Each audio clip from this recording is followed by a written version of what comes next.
Right, మంచిది. మనము దేవదూతల శాస్త్రంలో మనం వెళ్దాము. మీ దగ్గర కూడా, అందరి దగ్గర కూడా బైబిల్ ఓపెన్ చేసి పెట్టుకోండి. బైబిల్ వచనాలు వచ్చినప్పుడు మీరు దయచేసి అది చదవాలి. అంటే నేను చెప్పింది బైబిల్లో ఉందో లేదో కూడా మీకు తెలుస్తుంది. రైట్, ఇప్పుడు మనము దేవదూతల శాస్త్రం గురించి మనం ధ్యానం చేస్తే, అసలు దేవదూతలు అనేవాళ్ళు ఉన్నారా లేరా? ఇప్పుడు హిందూయిజంలో దేవుళ్ళు దేవతలు అంటారు. దేవదూతల పేరు అక్కడ మనకు కనిపించదు. ముస్లింలో కూడా దేవుని దూతలు ఉన్నారని చెప్తారు. యూదులు కూడా చెప్తారు, మనం కూడా చెప్తాం. ప్రపంచంలో దేవదూతలు అనేవాళ్ళు ఉన్నారు. వాళ్ళు దేవుని కొరకు గొప్ప గొప్ప కార్యాలు చేశారు. నేను నిన్న కూడా దేవదూతల గురించి ప్రసంగం చెప్పినప్పుడు, బైబిల్ ఆది కాండం నుంచి ప్రకటన గ్రంథం వరకు దేవదూతల గురించి ఉన్నది. దేవదూతల గురించి బైబిల్లో ఇచ్చినంత ఇన్ఫర్మేషన్ ఏ గ్రంథంలో కూడా లేదు. కొంతమంది ఏమంటారు అంటే దేవదూతలు అనే వాళ్ళు అప్పుడు ఉన్నారు, ఇప్పుడు లేరు అని చెప్తారు. అది ఎంతవరకు నిజం? అవి ఏం చేస్తాయి? ఇవన్నీ కూడా మనం చూద్దాం. ఒక డాక్టర్ గారు అలసిపోయి 9:30కి ఇంటికి వచ్చాడు. బాగా భయంకరమైన వర్షం పడుతుంది. సరే అని చెప్పి ఆయన పడుకున్నారు. 9:30కి డోర్ చప్పుడు వచ్చింది. గట్టిగా డోర్ కొట్టారు ఎవరో. డోర్ ఓపెన్ చేస్తే ఒక 7 సంవత్సరాల ఒక అమ్మాయి ఉన్నది. ఎల్లో కలర్ డ్రెస్తో, రెయిన్ కోట్ వేసుకొని, షూస్ వేసుకొని, డాక్టర్ సార్ మా అమ్మ కొన ప్రాణం ఉంది, మీరు రావాలి. అంత చీకటి ఉంది. ఈయన ఏమన్నాడంటే, లేదమ్మా రేపు పొద్దున వస్తలే. లేదు సార్ ఇప్పుడు రాకపోతే ఆమె చనిపోతుంది, మీరు రండి అని అంటే, సరే ఇక అమ్మాయి చెప్తుంది కదా అని చెప్పి ఆమె చేయి పట్టుకొని వెళ్ళిపోయాడు. ఆయన వెళ్ళి డోర్ ఓపెన్ చేసిండు. ఆ అమ్మాయి లోపలికి వెళ్ళిపోయింది. డోర్ ఓపెన్ చేసిండు. నిజంగానే ఆమె సీరియస్గా ఉంది. ఈయన ట్రీట్మెంట్ చేస్తూ మంచిగా అయిపోయింది. ఒక అర్ధగంట తర్వాత కూర్చొని, అమ్మ మీ అమ్మాయి చాలా తెలివైంది, మరి మీ అమ్మాయి తెలివైంది కాబట్టి నేను ఇంతవరకు రాగలిగాను అని అంటే, ఆమె ఒక్క నిమిషం షాక్ అయిపోయింది. ఆ పేషెంట్ సార్ నాకు అమ్మాయి అంటూ ఎవరు లేరు, మా అమ్మాయి చనిపోయి 1 సంవత్సరం అయింది, ఏదో కావాలంటే ఆ ఫోటో చూడండి అన్నది. ఆ ఫోటో చూసి ఆయన ఒక్కడేసారి షాక్ అయిపోయాడు. అరే ఇదేంది, ఈ ఫోటోలో ఉన్న అమ్మాయి వచ్చిందమ్మా అని అంటే, లేదు సార్ ఈమె చనిపోయి 1 సంవత్సరం అయింది. ఆయనకి ఏం చెప్పాలో అర్థం కాలే. మరి ఇంత దూరం నుంచి నేను వచ్చింది ఎట్లా వచ్చినా అని ఆలోచించాడు. లేదమ్మా ఆమె ఎల్లో కలర్ రెయిన్ కోట్ వేసుకుంది, షూజులు వేసుకుందా అంటే, సార్ ఆ బీరువా చూడండి సార్, ఆ బీరువా మీద కూడా కోట్ ఉంది అని అంటే, ఈయన పోయి ఆ కోట్ చూసిండు. బయట బాగా వర్షం పడుతుంది కాబట్టి కోటు పచ్చిగా ఉండాలి, కానీ ఆ కోట్ ఏమో వెచ్చగా ఉంది. అరే ఎవరు వచ్చారని మనం ఆలోచిస్తే ఆయన క్రైస్తవుడే ఆ డాక్టరు. అరే దేవదూత వచ్చి రక్షించిందని చెప్పి అర్థమైంది. అంటే దేవదూతలకి మాయా స్వరూపాలు అన్నమాట. అవి ఏ స్వభావంలో అయినా వాళ్ళ ఫేస్ మార్చుకోవచ్చు. ఇది మనం గమనించాలి. అంటే దేవుడు కొంతమందిని అట్లా ఒక్కొక్కసారి అట్లా పంపిస్తాడు అనమాట. ఇట్లా ప్రపంచంలో చాలా ఉన్నాయన్నమాట దేవదూతల గురించి సంబంధించిన హిస్టరీ. తర్వాత మనం బైబిల్ చదివితే కూడా మీకు చివరి దినం రోజు బైబిల్ ఆది కాండం నుంచి ప్రకటన గ్రంథం వరకు దేవదూతలు ఏమేమి చేశారో అదంతా చెప్తాను. అంటే ఈ దేవదూతల శాస్త్రం మనం తెలుసుకోవటం బట్టి ఏమవుతుందంటే, మనతో పాటు దేవదూతలు కూడా పనిచేస్తున్నాయని అర్థమవుతుంది. ఇప్పుడు మనం ఒక దేశం కోసం మనం ప్రార్థన చేస్తూ ఉంటాం. ఆ దేశంలో ఎవరికో బాగుండదు, మనం ప్రార్థన చేయగానే వానికి విడుదల వస్తుంది. ఎట్లా? మన తరఫు నుంచి దేవదూతలు అక్కడ పోయి పని చేస్తుంది. నేను ఒక స్టోరీ కూడా చెప్పాను. ఒక పాస్టర్ గారు ఉన్నారు. ఆయన చర్చ్ నుంచి, ఆయన ఇంటికాడ నుంచి చర్చికి వెళ్ళాలా, మధ్యలో పెద్ద అడవి వస్తుంది. ఆయన పేరుగాంచిన పాస్టర్ చాలామందిని మార్చిండు. ఆ రోజు బాగా భయంకరంగా వర్షం పడుతుంది. వర్షం పడుతూ ఉన్నప్పుడు మరి ఆయనకు చాలా కోపం వచ్చింది. మంచి డ్రెస్ వేసుకొని వర్షం పడుతుంది ప్రార్థన చేసాడు, ప్రభా వర్షం ఆగిపోవాలని గద్దించండు. వర్షం ఆగలే, ఒక ప్లేస్లో ఆగిపోయిండు. తర్వాత అట్లనే వర్షంలో తడుచుకుంటూ చర్చికి వెళ్ళిండు. వాక్యం కూడా పెద్ద చెప్పబుద్ధి కాలే, ఏదో చెప్పేసి వచ్చేసిండు. ఇక నేను సేవ చేయొద్దు, ఏం చేయొద్దు అని దేవుడి మీద అలిగిండు.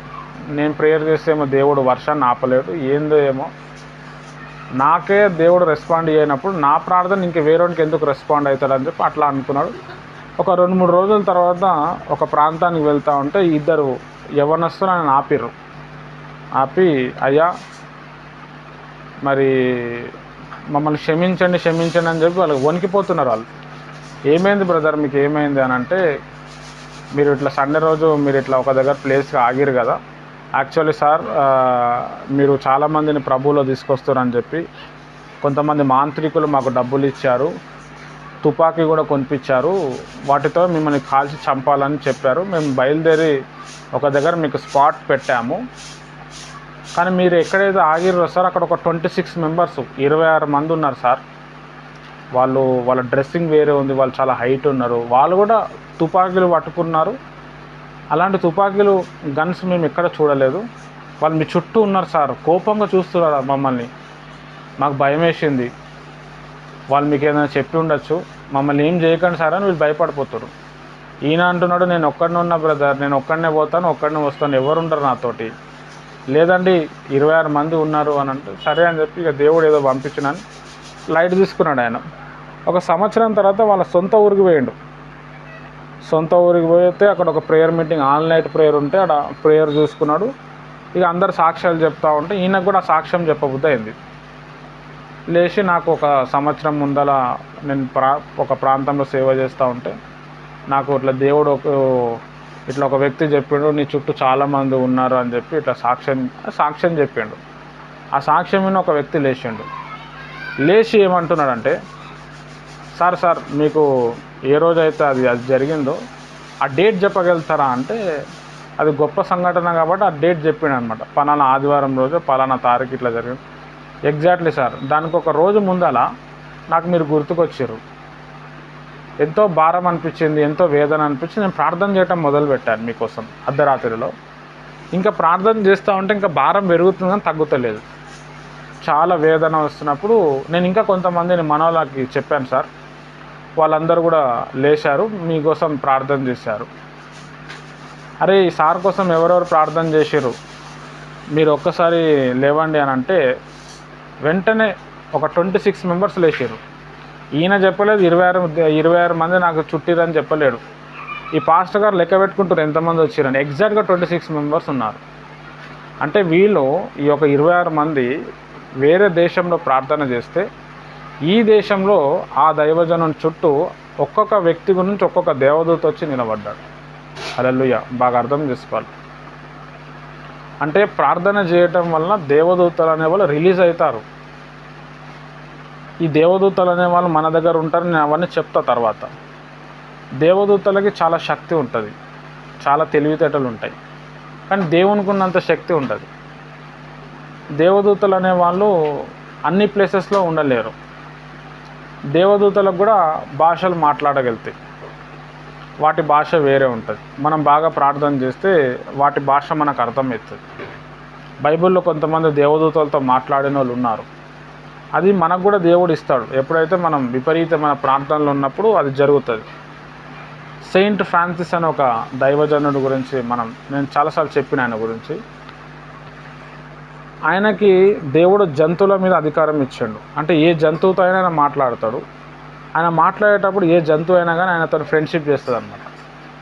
కాబట్టి ఆయన అడవులలో పోతూ ఉంటే కూడా ఏ జంతువు కూడా ఆయన హాని చేసేది కాదు. ఒక ప్రాంతానికి ఆయన సువార్తకు వెళ్ళినప్పుడు చాలాసార్లు చెప్పిన స్టోరీ, కానీ ఇప్పుడు సబ్జెక్ట్ వచ్చింది కాబట్టి చెప్పాల్సి వస్తుంది. సువార్తకు వెళ్ళినప్పుడు అక్కడ ఏం జరిగింది అని అంటే, ఈయన ఒక మార్కెట్కి పోయిండు. ఒక ఊరు ఉంది, చిన్న ఊరు. ఆ ఊరు మార్కెట్ దగ్గర పోగానే ఎవరైనా కలుద్దామని పోగానే వెంటనే అందరు పారిపోతున్నారు. మార్కెట్ అంతా క్లోజ్ చేసుకొని పారిపోతే ఈయన అడిగితే అవతల మాకు పన్ను స్పీడ్గా వెళ్ళిపోతున్నారు. అందరు డోర్లు వేసుకుంటున్నారు, వెళ్ళి పరిగెత్తుకుంటూ వాళ్ళ రూమ్లలో వెళ్తున్నారు. ఈయన ఒక వ్యక్తిని అడిగండి, ఎందుకు ఇట్లా చేస్తున్నారు అంటే, బాబు నీకు తెలియదు, ఇక్కడ మనుషులని మాంసం తినే ఒక నక్క ఉంది, మనుషుల మాంసం తినే అలవాటు ఉన్న ఒక నక్క ఉంది, అది ఈ టైంకి వస్తుంది, ఎవరినొకరిని తినేస్తుంది, కాబట్టి మేము అందరం పారిపోతున్నాం, ఎన్నో రోజుల నుంచి జరుగుతుంది, నువ్వు కూడా పారిపో, ఉండకు అని చెప్పి వాళ్ళు చెప్తున్నారు ఆ గ్రామస్తులు. ఈయన జంతువులతోటి మంచి నాలెడ్జ్ ఉంది కాబట్టి ఈయన చూద్దాం సరే ఏ జంతువు వస్తుంది అని చెప్పి అక్కడ అరుగు మీద కూర్చున్నాడు, చౌరస్తా మీద. ఇక అందరూ డోర్లు వేసుకొని కిటికీలు ఓపెన్ చేసి చూస్తారు, అదే ఈయన పోతాడు, అనవసరంగా ఈయన జీవితం నాశనం చేసుకుంటాడేమని. ఆ నక్క వచ్చింది. అది కొంచెం డిఫరెంట్గా ఉంది. నోట్లో మొత్తం వాటర్ ఉంది, దానికి బాగా ఆకలితో ఉంది. ఒక మనిషి కనబడంగానే నాకు ఈరోజు మంచి మనిషి దొరికింది అని చెప్పి పరిగెత్తుకుంటూ రాగానే ఈ ఫ్రాన్సిస్ బ్రదర్ ఏం చేసిండంటే చూసి, సహోదరుడు ఆగిపో అని చెప్పిండు. బ్రదర్ స్టాప్, ఇంగ్లీష్లో బ్రదర్ స్టాప్ అన్నాడు. నక్కకు అసలు ఒకటేసారి అర్థం కాలేదు. అది కుక్కలకి పిల్లిలకి అయిపోయింది, సైలెంట్ అయిపోయింది. ఏంది నువ్వు ఇక్కడ మనుషులను తింటున్నావు అంట? దేవుడు నీకు జంతువులను తినమని చెప్పి ఆజ్ఞించాడు, నువ్వు మనుషులను ఎందుకు తింటున్నావు? నువ్వు ఇంకోసారి మనుషుల్ని తింటావా అని చెప్తే, నేను తినను అని చెప్పి ఇట్లా తల ఊపుతూ ఉంది. రోజు ఇక్కడ నీకు ఏదో ఒక జంతువుల మాంసం ఇస్తారు మనోళ్ళు, నువ్వు అది తినేసి వెళ్ళిపోవాలి, నువ్వు ఎవ్వరికి కూడా హాని పెట్టద్దు అంటే సరే అని చెప్పి వెళ్ళిపోయింది అంతే. అప్పటి నుంచి ఎవరైనా మాంసం తీసుకొస్తే మాంసం తిని వెళ్ళిపోవాలి. ఈ సీన్ మొత్తం కూడా ఆ ప్రాంతం వాళ్ళు చూసారు, పిచ్చోళ్ళు అయిపోయారు. పిచ్చోళ్ళు అయిపోయి నువ్వు దేవుడు అని చెప్పి కాళ్ళు మోపుతా ఉంటే, నేను దేవుడు కాదు, యేసయ్య దేవుడు, మీరు ఆయన నమ్ముకోండి అని వాళ్ళ దగ్గర ఉండి వాళ్ళకు కొంచెం ప్రేయర్ నేర్పించి, కొంచెం బైబిల్ నేర్పించి వాళ్ళని అందరినీ ప్రభువులో తీసుకొచ్చి ఆయన వేరే ప్రాంతానికి వెళ్ళిపోయాడు. అది ఎలా సాధ్యమైందంటే ఆయన గొప్ప ప్రార్థన పరుడు. ఆయనకు ఒక అసిస్టెంట్ ఉండే, ఎక్కడ పోయినా అసిస్టెంటు అంటే ఈయన తర్వాత ఇంకో సేవకుడు ఉండేటోడు. ఈయనకి ఇల్లు వాకిలు ఏమి ఉండేది కాదు. అంత ఊర్లు దేశాలు తిరిగి సేవ చేసుకుంటా, ప్రజల్ని విడుదల చేసుకుంటా, యేసు ప్రభు గురించి చెప్పి వెళ్ళిపోవాలంతే. టైం దొరికితే ప్రార్థన, ఇంకో టైం దొరికితే సువార్త, ఇంకా వేరే ధ్యాసనే లేదు ఆయనకి.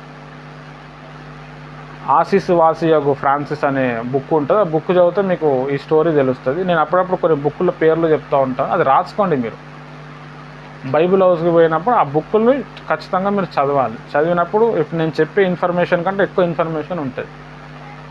అయితే ఒక దగ్గర పండుకుంటే వీళ్ళ అసిస్టెంట్ ఈయన పక్కన పడుకునేటోళ్ళు. అది అడవులలో, కొండల మీద, లేకపోతే రోడ్డు మీద, లేకపోతే ఎక్కడంటే అక్కడ. కరెక్ట్గా 3 గంటలు అవ్వగానే ఈయన వెళ్ళిపోయేటోడు ఒక ప్రాంతానికి. ఫ్రాన్సిస్ బ్రదర్ అసిస్టెంట్ లేచి చూసే వరకు ఆయనకు అనిపించేటోడు కాదు. సరే ఎక్కడికైనా వాష్రూమ్కి పోయిండేమో అని చూసుకొని మళ్ళీ పండుకున్నాడు. పొద్దున్న లేచి వచ్చేటోడు. పొద్దున్న లేస్తే మళ్ళీ పక్కనే ఉండేటోడు. ఈయన అసలు ఎక్కడ పోతుండు, ఏం చేస్తున్నా కనిపెట్టుకోవాలని చెప్పి ఆయన కదిలినప్పుడు ఆయనకు ఒక దారం ఈయన కట్టుకున్నాడు అనమాట. ఆయన లేవంగానే ఈయన కూడా మెలకు వచ్చేసింది. ఆయన దన చీకట్లో వెళ్తూ ఉన్నాడు.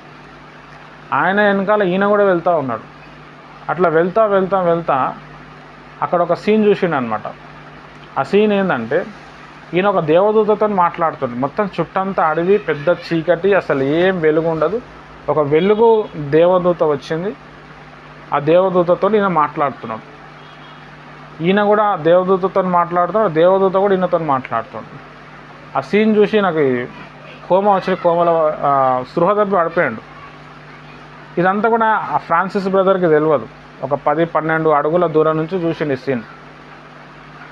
చూసిన తర్వాత ఈయన మళ్ళీ ఆ దేవదూతతో మాట్లాడుకొని ప్రార్థన చేసుకొని ఈయన మళ్ళీ రిటర్న్ వస్తూ ఉంటే కాళ్ళకి ఎవరో తట్టిరని చూస్తే ఈయన ఉన్నాడు. ఈయన లేపి మళ్ళీ పడుకునే ప్లేస్కి తీసుకపోతే, నువ్వు ఎందుకు అక్కడ పడుకున్నావు అంటే, లేదయ్యా మీరు ఊకే ఎక్కడెక్కడో వెళ్తున్నారు, మిమ్మల్ని పరిశోధించడానికి, మిమ్మల్ని కనిపెట్టడానికి ఇట్లా చేశాను. మరి వాళ్ళు ఎవరు అంటే, దేవదూత రోజు పరలోకం నుంచి నా దగ్గరకు వస్తాడు, వచ్చి ఈరోజు నేను ఎక్కడెక్కడ సేవ చేయాలి, ఏమేమి సేవ చేయాలి, ఎక్కడికి వెళ్ళాలో దేవదూత నాకు వచ్చి చెప్తాడు.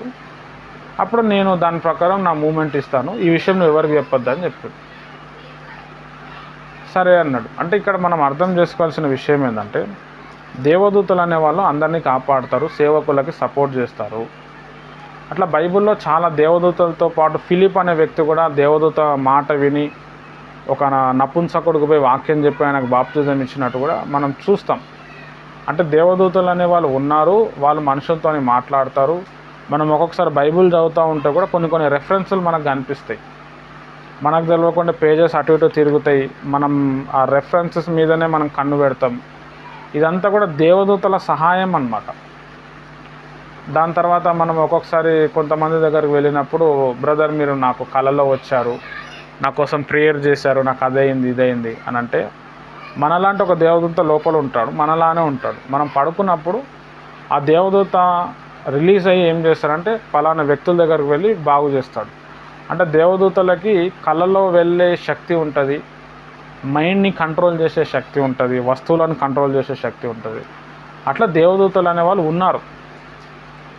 తర్వాత దేవదూతలకు కూడా ఎక్కువ పవరు, తక్కువ పవరు, ఎక్కువ జ్ఞానం, తక్కువ జ్ఞానం కూడా ఉన్నారు. దేవదూతలు కూడా రకాలు ఉంటారు.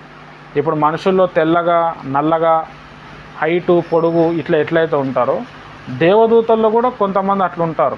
నల్లగా ఉన్న దేవదూతలు ఉంటారు. అంటే వాళ్ళ బాడీ కొంచెం నల్లగా ఉంటుంది, కొన్ని తెల్లగా ఉంటుంది, కొంచెం ఎర్రగా ఉంటారు, కొంచెం పొట్టిగా ఉంటారు, కొంచెం పెద్దగా ఉంటారు. అంటే నాకు తెలియదు, కొంతమంది దైవజనులు వాళ్ళు దేవదూతలను చూసి వాళ్ళ వివరణ బట్టి నేను చెప్తున్నాను.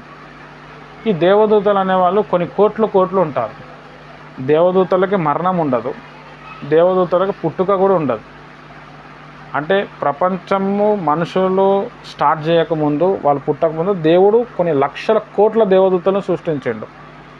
10 + 10 20, 10 × 10 100, 100 × 100 10,000, 100 + 100 200. కోట్లగా దేవదూతలు, కోట్లు ఇంటూ కోట్లు. ఇక ఎన్ని కోట్లు వేసుకున్నా తక్కువనే అన్నమాట. అన్ని దేవదూతలు ఉన్నారు. దేవదూతలకి మరణం లేదు, పుట్టుక లేదు. కాబట్టి దేవదూతలకి స్త్రీలింగు పుర్లింగ్ అనేది లేదు. అంటే దేవదూతలు అనే వాళ్ళు ఉత్పత్తి కారనమాట. వాళ్ళంతే ఆల్రెడీ వాళ్ళని తయారు చేసేసిండు. దీన్ని బట్టే మనం చెప్పచ్చు ఏంటంటే ఆడ దేవదూతలు, మగ దేవదూతలు ఉండరు. ఎందుకు ఉండరు అని అంటే పుట్టే ఛాన్స్ లేదు అక్కడ.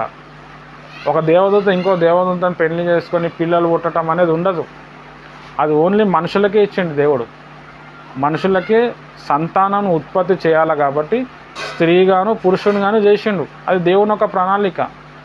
కానీ దేవదూతలు అనేవాళ్ళు దేవుని పిల్లలు కాదు, దేవుని కుమారులు కాదు.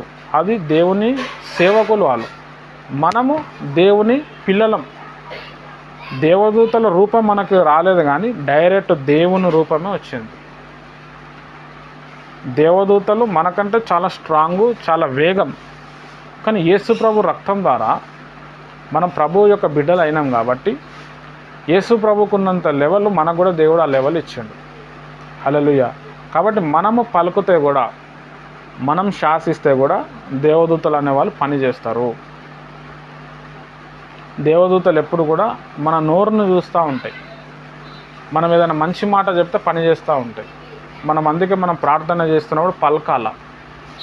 వాళ్ళకి జ్ఞానం వచ్చును గాక, అక్కడ పని జరుగును గాక, మనుషులు మారును గాక. ఈ విధంగా మనం చేసినప్పుడు దేవుని ప్రియమైన వాళ్ళారా ఏమవుతుంది అని అంటే దేవదూతలు అనేవాళ్ళు పనిచేస్తారు. బైబిల్లో ఏముందంటే నిన్ను కాపాడుటకు ఆయన తన దూతలకు ఆజ్ఞాపించును. ఎవరు ఆజ్ఞాపిస్తారు? దేవుడు ఆజ్ఞాపిస్తాడు. చాలా స్టోరీస్ ఉన్నాయి దేవదూతల చేత మనుషులు రక్షింపబడినట్టు. మన జీవితంలో కూడా చాలాసార్లు మనం రక్షింపబడ్డాము. ఎంతో పెద్ద శోధన వస్తే దేవుడు మనం తప్పించిండు అని అంటాం కదా, అది దేవదూతలు చేసే పనులు అనమాట. హల్లెలూయా. కాబట్టి దేవదూతలు అనేవాళ్ళు ఉన్నారు, వాళ్ళు మానవుల్ని రక్షిస్తారు. ఇప్పుడు మనము దేవదూతల గురించి మనం విందాము. ఇక్కడ డాక్టర్ జోషి లీనన్ గారి బుక్లోకి వెళ్ళి నేను చదువుతున్నాను, జస్ట్ వినండి. ఎవరికైనా బైబిల్ రెఫరెన్స్ చదవమన్నప్పుడు వాళ్ళు దయచేసి రెఫరెన్స్ చదవండి.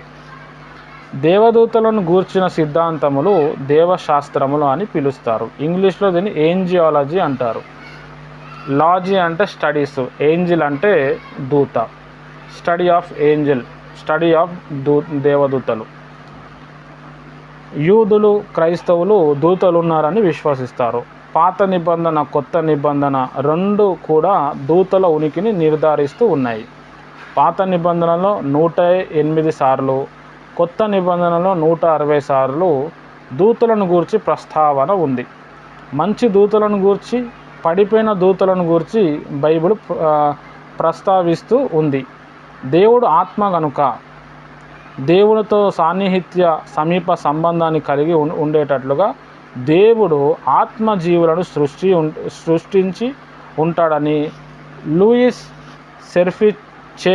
షేఫర్ అభిప్రాయం. గ్రీకు, రోమన్, హిందూ పురాణాలలో రకరకాల పేర్లతో దేవదూతలు లేదా దేవతలను గూర్చిన విశ్వాసం కనబడుతుంది. సార్వత్రికంగా ఆస్తికులందరూ దేవదూత ఉనికిని అంగీకరిస్తారు.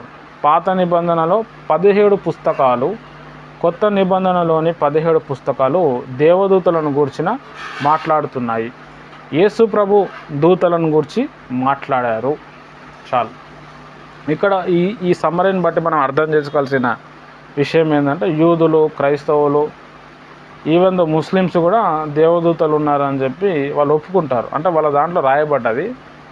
పాత నిబంధనలో 108 సార్లు, కొత్త నిబంధనలో 165 సార్లు దూతలు గురించి ప్రస్తావన జరిగింది.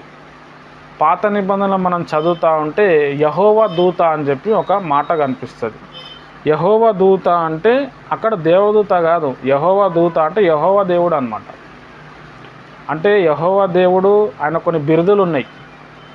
ఆ బిరుదుల్లో ఆయన సైన్యాధిపతి, ఆయన రక్షకుడు, ఆయన దయామయుడు అన్నట్టు యెహోవా దూత అనేది కూడా ఆయన బిరుదు అన్నమాట. మనం పాత నిబంధనల బైబిల్ చదివితే, ఇప్పుడు మోషే దగ్గర నిర్గమకాండం చదువుతుంటే ఆ మండుచున్న పొద దగ్గర దేవదూత వచ్చిందని ఉంటుంది ఫస్ట్. తర్వాత మోషే దాని దగ్గరకు వస్తూ ఉంటే యెహోవా మోషే ఆ పొద దగ్గరకు వస్తున్నాడు అని చెప్పి రాయబడ్డది. ఫస్ట్ ఏమో దేవదూత అక్కడ ఉందని రాయబడ్డది. నెక్స్ట్ పాయింట్ ఏమని ఉన్నదంటే యెహోవా మోషే అక్కడ వస్తుంటే యెహోవా చూసిండని ఉంటుంది. మరి అక్కడ దేవదూత చూసి ఉండాలి కదా అని అంటే, ఆ దేవదూతల లోపల దేవుడు దిగిండు అనమాట. అంటే దేవుడు మనుషుల లోపలనే కాకుండా దేవదూతల లోపల కూడా దిగే స్వభావం ఉంది. తర్వాత మనము యెహోషువ గ్రంథం మనం చదువుతూ ఉంటే, యెహోషువ గ్రంథంలో ఏమవుతుందంటే ఒక పెద్ద సైన్యాధిపతి నిలబడతాడు, చాలా స్ట్రాంగ్గా హైట్గా ఉంటాడు, కత్తి పట్టుకొని ఉంటాడు. యెహోషువ వచ్చి నువ్వు మా పక్షంలో ఉన్నావా లేకపోతే శత్రువు పక్షంలో ఉన్నావా అని అడుగుతాడు. అప్పుడు ఆయన ఏమంటాడంటే, నువ్వు నిలబడిన స్థలం పరిశుద్ధమైన స్థలము, నీ చెప్పులు విప్పు అని అంటాడు. దేవదూతలు ఎప్పుడు కూడా నీ చెప్పులు విప్పు, ఇది పరిశుద్ధమైన స్థలం అని చెప్పవు, దేవుడు ఒక్కడే చెప్పగలుగుతాడు. మోషే దగ్గర కూడా అక్కడ వచ్చినప్పుడు నువ్వు నిలబడిన స్థలం పరిశుద్ధమైనది, నువ్వు చెప్పులు విప్పే అని చెప్పేసాడు. అక్కడ యెహోవా దూతలుగా మనకు కనబడతాడు యెహోషువ గ్రంథం. అంటే అక్కడ ఎవరు? యేసు, దేవుడే అన్నమాట. దేవుడే అట్లా కనిపించింది. అట్లా బైబిల్లో కొన్ని అంశాలు ఉంటాయి అన్నమాట. అంటే ఒక్కొక్కసారి దేవుడే వచ్చి మాట్లాడతాడు, ఒక్కొక్కసారి దేవుడు దూతలను పంపించి మాట్లాడతాడు, ఒక్కొక్కసారి దూతల లోపల దేవుడు దిగి కూడా మాట్లాడతాడు. హల్లెలూయా. ఇది చాలా ఇంపార్టెంట్. ఇది మనం బాగా అర్థం చేసుకోవాలి. పాత నిబంధనలో దాదాపుగా 17 పుస్తకాలు, కొత్త నిబంధనలో 17 పుస్తకాల్లో దేవదూతల గురించి మనకి వాక్యము కనబడుతుంది. సతీష్ అన్న ప్రైజ్ ద లార్డ్. సతీష్ అన్న ఉన్నారా? కొత్తగూడెం. సాలూరు పార్వతక్క ప్రైజ్ ద లార్డ్. అక్క మీరు మత్తయి సువార్త 25వ అధ్యాయము 31, 32 వచనాలు చదవండి అక్క.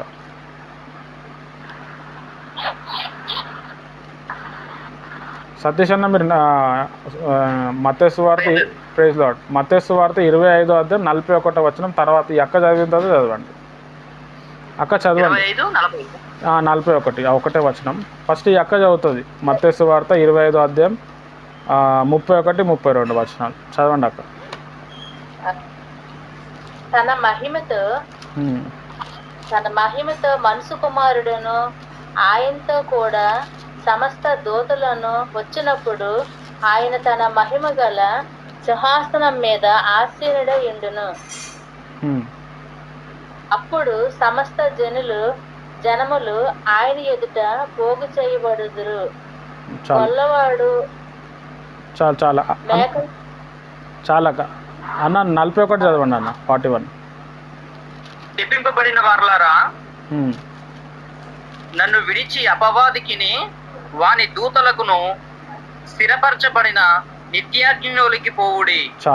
చాలా అన్న చాలు. ఇప్పుడు ఈ అక్కది తర్వాత ఈ అన్న ఇందాక వచనాలు మనం చదివితే దేవుడు ఆత్మస్వరూపి బాగా అర్థం చేసుకోవాలి. ఇప్పుడు మనం ఈ సబ్జెక్టు మనం డిస్కస్ చేస్తున్నప్పుడు చాలా సబ్జెక్ట్స్ కూడా వస్తాయి. అవన్నీ కూడా మనం స్టెప్ 1 స్టెప్ 2గా మనం పోవచ్చు అనమాట. అంటే ఒక సబ్జెక్ట్లో ఇంకో సబ్జెక్ట్ కూడా యాడ్ అవుతూ ఉంటుంది. కన్ఫ్యూజ్ అవ్వద్దు, మళ్ళీ అదే సబ్జెక్ట్లో మనం ఉంటాం. ఇక్కడ 25వ అధ్యాయము 31, 32 వచనాలు మనం చదివితే, నేను తండ్రి రాజ్యంతో వచ్చినప్పుడు చాలా దేవదూతలు ఉంటారని చెప్పాడు. ఇక్కడ మనం అర్థం చేసుకోవాల్సిన విషయం ఏంటంటే యోహాను సువార్త 4:24 మనం చదివితే దేవుడు ఆత్మ కనుక ఆయనను ఆరాధించేవారు ఆత్మతో సత్యంతో ఆరాధించాలి అని చెప్పిండు. దేవుడు ఆత్మ కనుక ఆయన కొన్ని ఆత్మజీవులను సృష్టించుకున్నాడు. ఎవరి కోసము? ఆయన కోసం, ఆయనకు సపోర్ట్ చేయటానికి, ఆయనని స్తుతించటానికి, ఆయనని మహిమపరచటానికి. హల్లెలూయా. దేవదూతలు అనే వాళ్ళు దేవుని పిల్లలు కాదు, దేవుని సేవకులు. కాబట్టి కొన్ని లక్షల కోట్ల దేవదూతలు అనేవాళ్ళు ఉన్నారు. మనల్ని ఎందుకు దేవుడు సృష్టించిండంటే తన ప్రేమ చూపించటానికి, తండ్రి ప్రేమ చూపించటానికి. దేవుడు మన తండ్రి కావాలంటే పిల్లలు కావాలా కదా, అందుకే మనల్ని ఆయన స్వరూపంలో చేసుకున్నాడు, దేవదూతల స్వరూపంలో కాదు. దేవదూతలకి రక్త మాంసం ఉండదు, ఆత్మ. హెబ్రీయులకు రాసిన పత్రికలో అవి అగ్ని చేత తయారు చేయబడ్డదని ఉంటుంది. దేవుడు ఎందుకు దేవదూతలను చేసుకున్నాడు?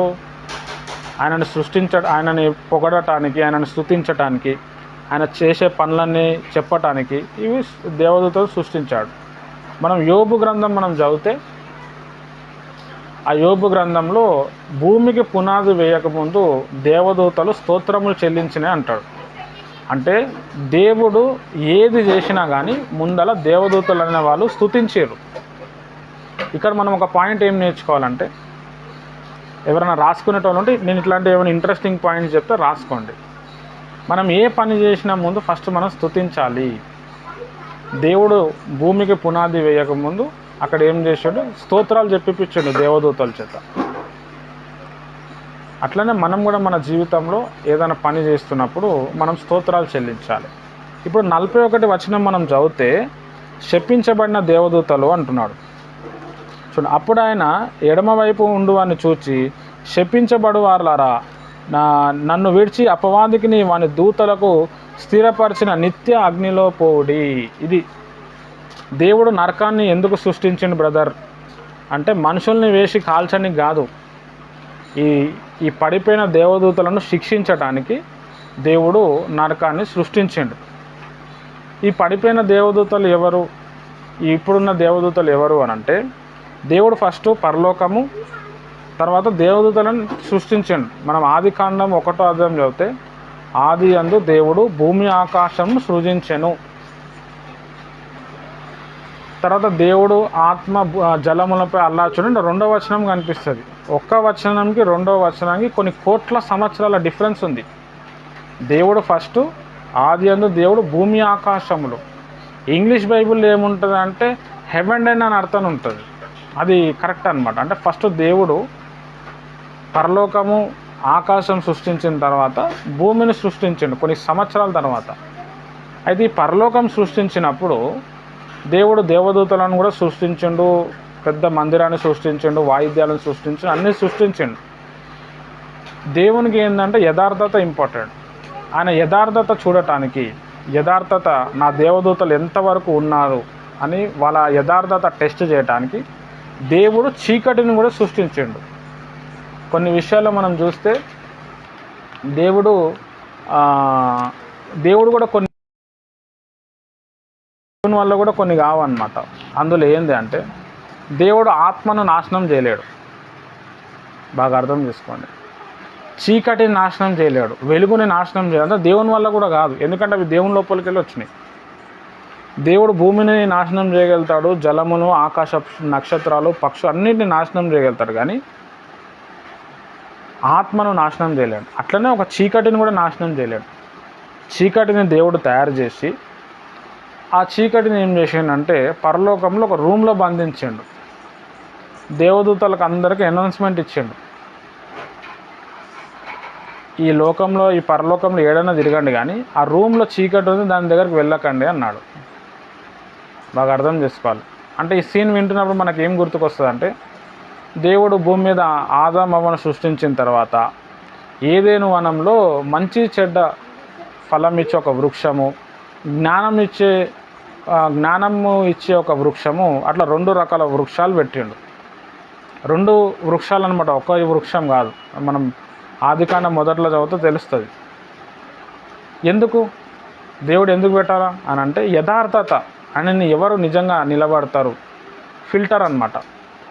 అట్లా పెట్టిన ఫస్ట్ పరలోకంలో అట్లా ఒక రూమ్లో చీకటిని పెట్టినప్పుడు ఈ లూసిఫర్ అనే వ్యక్తి, ఆయన కూడా ఒక దేవదూత, ఆయన గురించి కూడా వస్తుంది. ఆయన ఏం చేసినాడు అని అంటే ఆ రూమ్లో పోయి చూసిండు. అప్పటి వరకు ఉన్న దేవదూత ఆ రూమ్లో వెళ్ళేసరికి ఆ రూమ్లో ఉన్న చీకటి ఏమైపోయిందంటే ఈయన లోపల ఎంట్రీ ఇచ్చింది. ఈయన లోపల ఎంట్రీ ఇచ్చిన తర్వాత అప్పటి నుంచి ఈయన స్వభావం మారిపోయింది.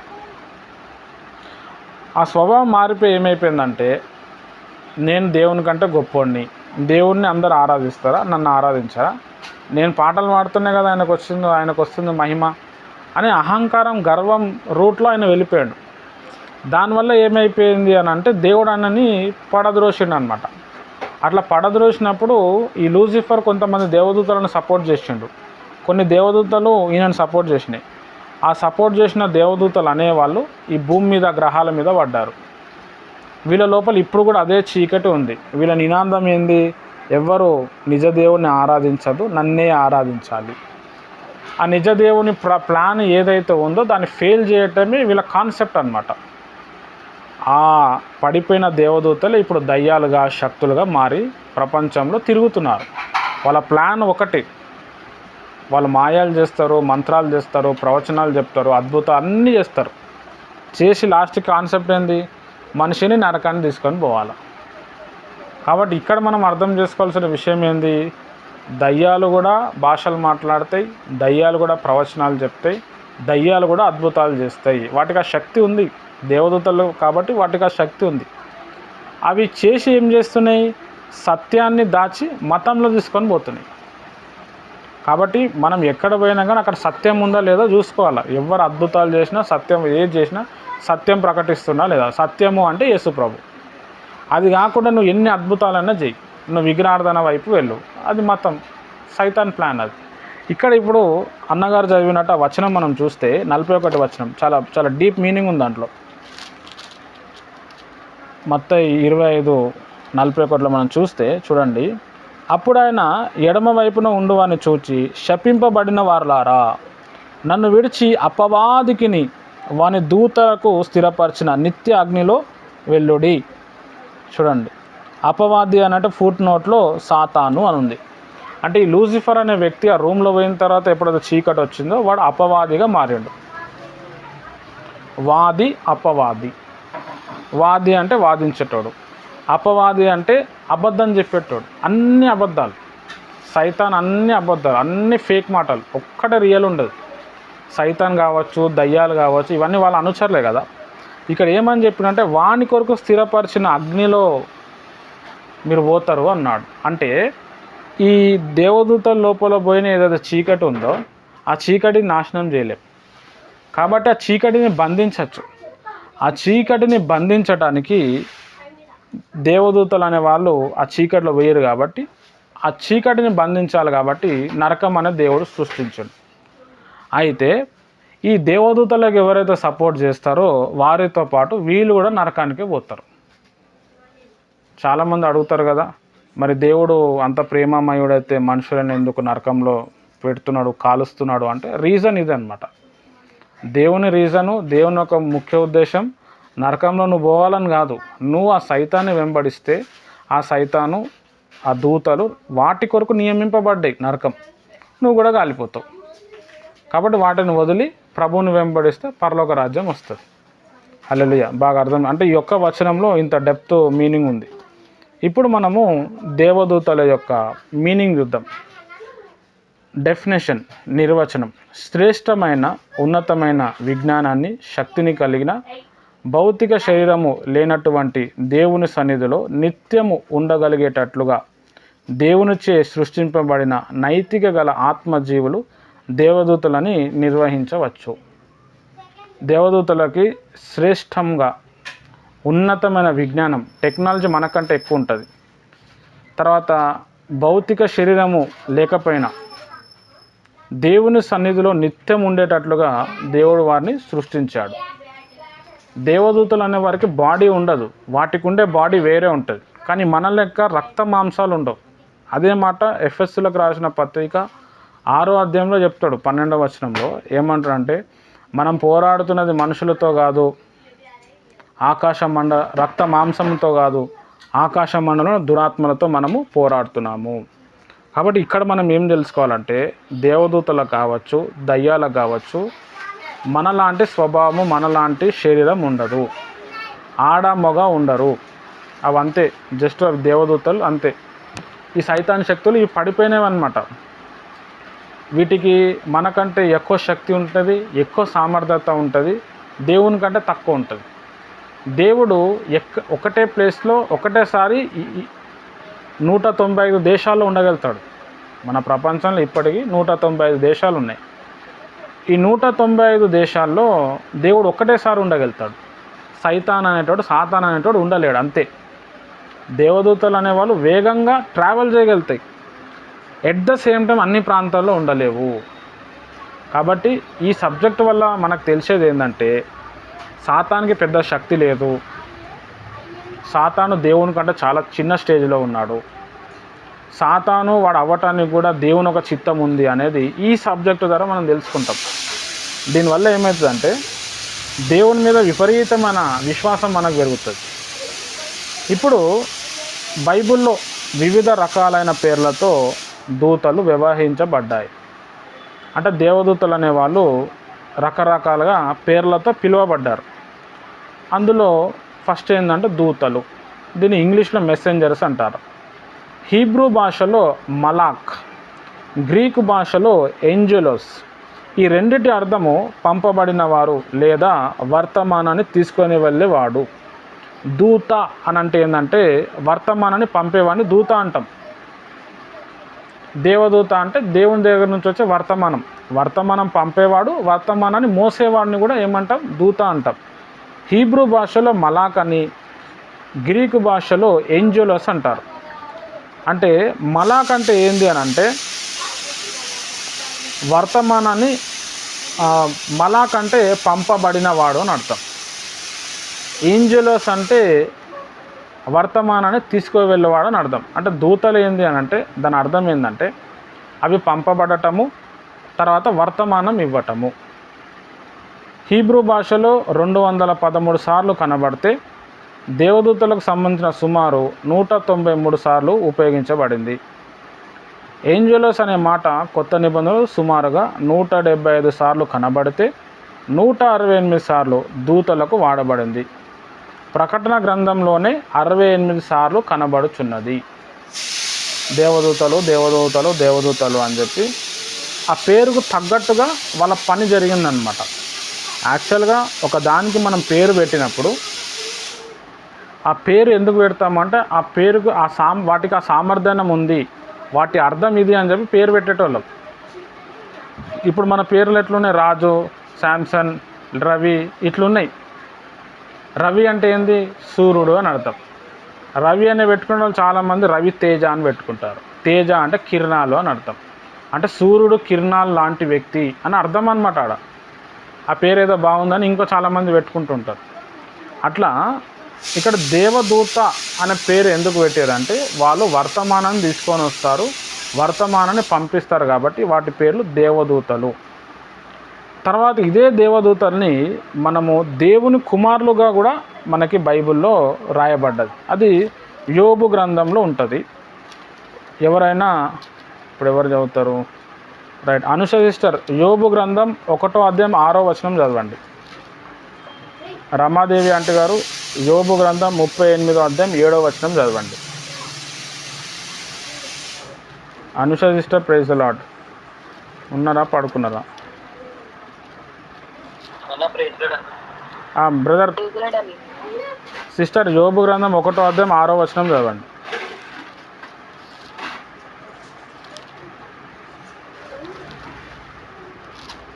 మ్యూట్లో పడ్డది.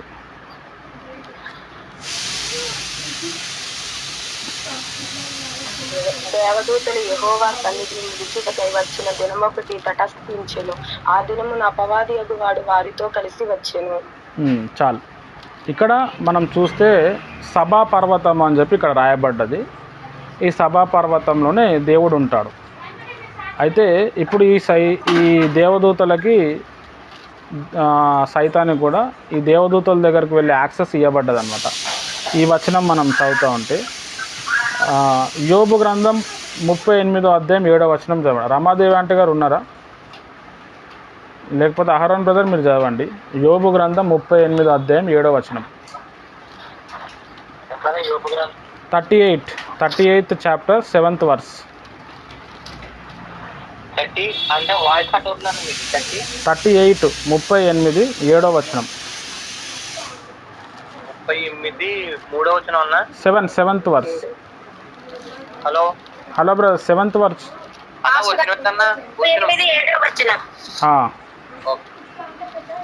ఉదయ నక్షత్రములు ఏకంగా కూడి పాడినప్పుడు దేవదూతలందరూ ఆనందించి జయధ్వనులు చేసినప్పుడు దాని మూలరాశిని వేసిన వాడెవడు?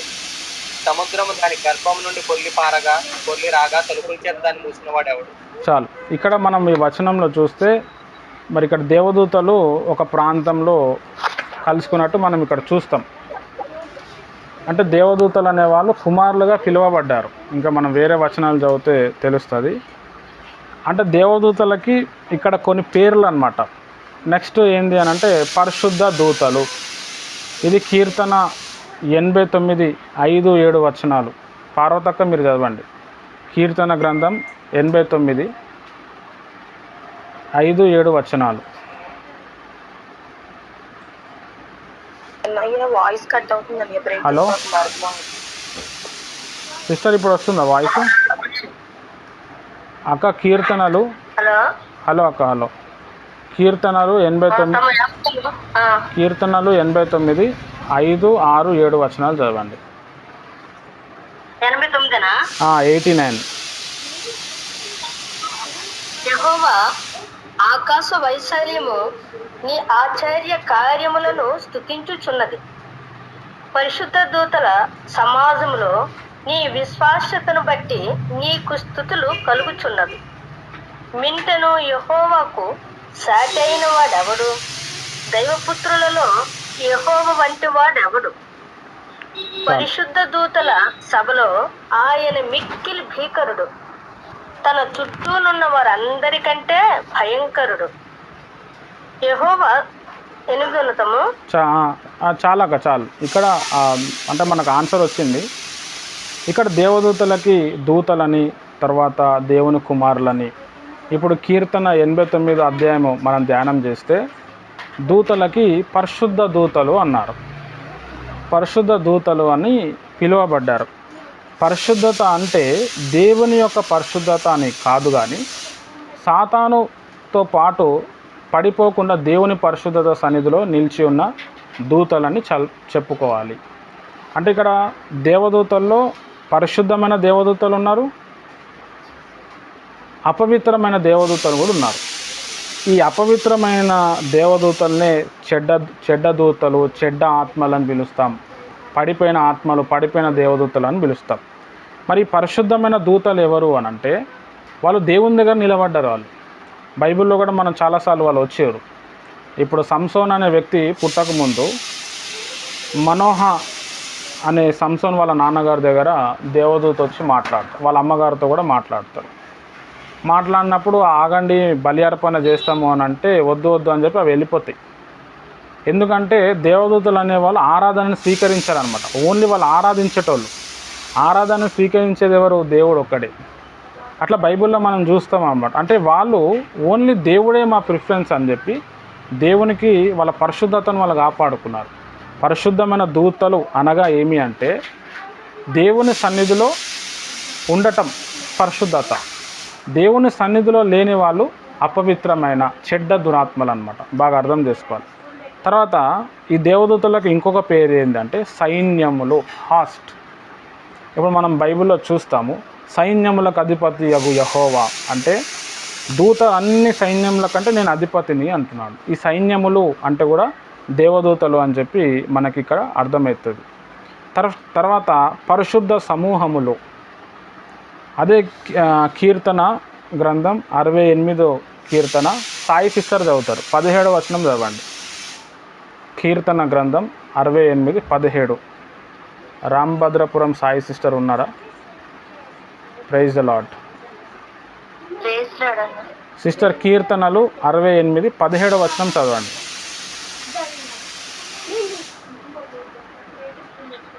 68 68 అన్న 68 17వ వచనం 17th.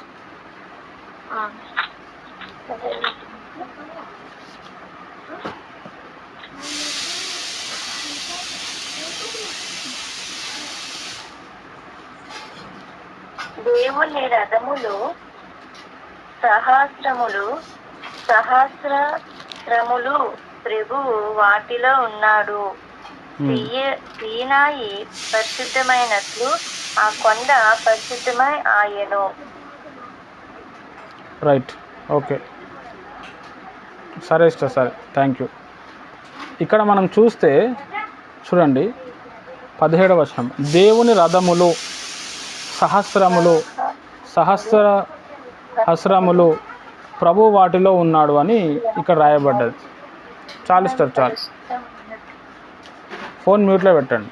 రైట్, ఇక్కడ దేవుని రథములు సహస్రములు అనే మాట ఏదైతే ఉందో, దేవదూతల్లో 7 రకాలు ఉంటాయి. కెరూబులు, సెరాఫులు, తర్వాత ఈ రథములు అంటాం కదా, ఈ రథములు కూడా దేవదూతలే. సహస్రములు అంటాం కదా, ఇది కూడా దేవదూతలు అనమాట. వీళ్ళు రకాలు అనమాట. మనం ఇంకా వేరే దగ్గర మనం చదివితే పరిశుద్ధ సమూహము, లేకపోతే పరిశుద్ధుల దూతల పరిశుద్ధ సమూహాలుగా మనకి కనిపిస్తుంది. ప్రకటన గ్రంథం 5:11లో మనం పోల్చి చదివితే పరిశుద్ధుల సమూహం అని ఒక మాట కనిపిస్తుంది. ఆ పరిశుద్ధులు ఎవరు అంటే కూడా ఈ దేవదూతలే. దాని తర్వాత వైజాగ్ లక్ష్మక్క హెబ్రీయులకు రాసిన పత్రిక 1:14 చదవండి. వైజాగ్ లక్ష్మక్క ఉన్నారా? పేజ్ నెంబర్, బైబుల్ లేదా నీ చేతిలో? నాగేశ్వర అంకుల్ మీరు చదవండి, పేజ్ నెంబర్ 200, హెబ్రీయులకు రాసిన పత్రిక 1వ అధ్యాయం 14వ వచనం.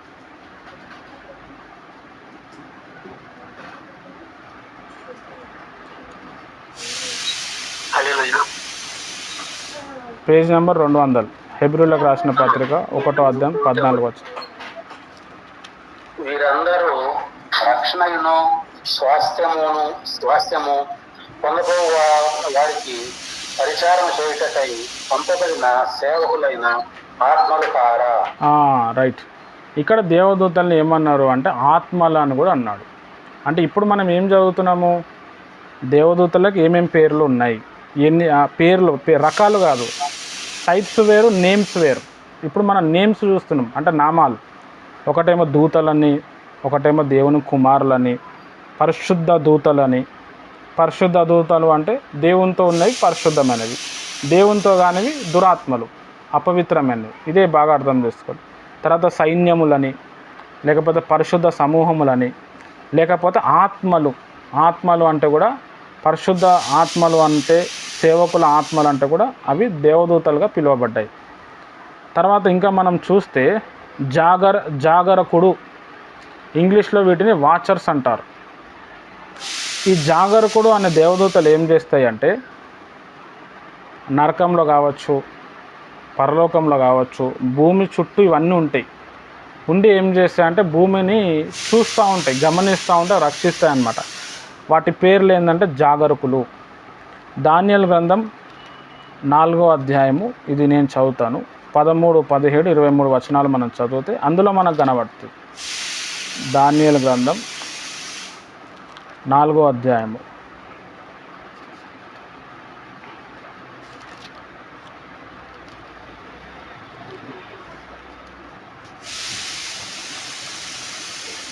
పేజ్ నంబర్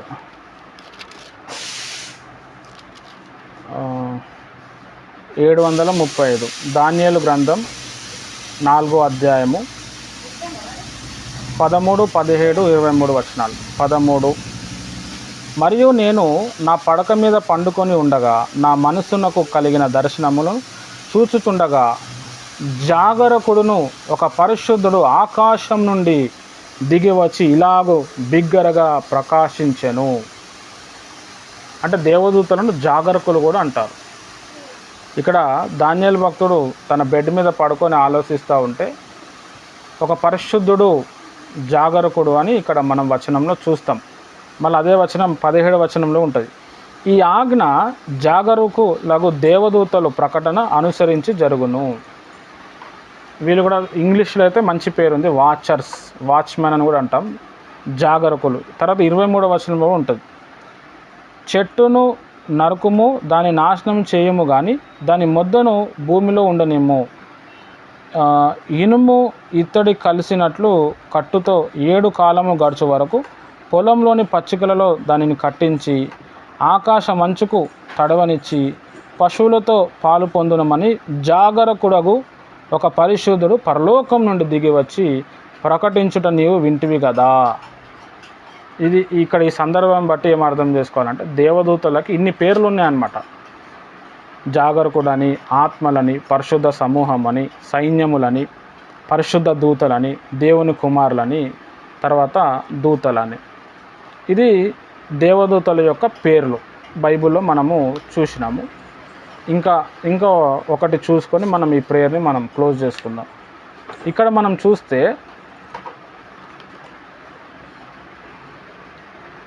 దేవదూతల్లో వాటి టైప్స్ అన్నమాట, అంటే రకాలు. అందులో కొన్ని దూతలు ప్రత్యేకమైన పేర్లతో పిలువబడ్డాయి. అన్నిటికంటే దేవదూతల్లో 7 రకాలని చెప్పాను కదా. ఈ 7 రకాల్లో హయ్యర్ క్వాలిటీ, హయ్యర్ స్టాండర్డ్స్ ఎవరు అంటే కెరూబు అనమాట. కెరూబు కాదు, సెరాఫు అనమాట. ఈ సెరాఫు అనే దేవదూతలకి 6 రెక్కలు ఉంటాయి. ఇది దేవుని సింహాసనం దగ్గర ఉండే దేవదూతలు. 6 రెక్కలు ఉంటాయి, చాలా స్ట్రాంగ్ ఉంటాయి. దేవుని సన్నిధిని బాగా అనుభవించే దేవదూతలు. మనం ప్రకటన గ్రంథం చదువుతూ ఉంటే 4 జీవులు కనిపిస్తాయని చెప్పారు కదా. ఒకటేమో మనిషి ముఖము, ఒకటేమో సింహం ముఖము, ఒకటేమో దేవదూత ముఖము, ఒకటేమో పక్షిరాజు, ఈగల్ ముఖం కనిపిస్తాను. వాటికి 6 రెక్కలు ఉంటాయి. ఈ 4 జీవులు పరలోకంలో దేవుని ఒక సింహాసాన్ని మోస్తూ ఉంటాయి. ఇంకా చాలా సెరాఫులు అనేవాళ్ళు ఉన్నారు, దేవునితో చాలా దగ్గరగా ఉంటారు. వీటిలో ఉన్న స్పెషాలిటీ ఏంటంటే వీటికి 6 రెక్కలు ఉంటాయి. ఈ 6 రెక్కలతోటి ఏం చేస్తాయంటే 2 రెక్కలతో ఎగురుతూ ఉంటాయి, 2 రెక్కలతో తమ ముఖాన్ని కప్పుకుంటాయి, 2 రెక్కలతోటి ఎగురుతా ప్రభుని స్తుతిస్తూ ఉంటాయి.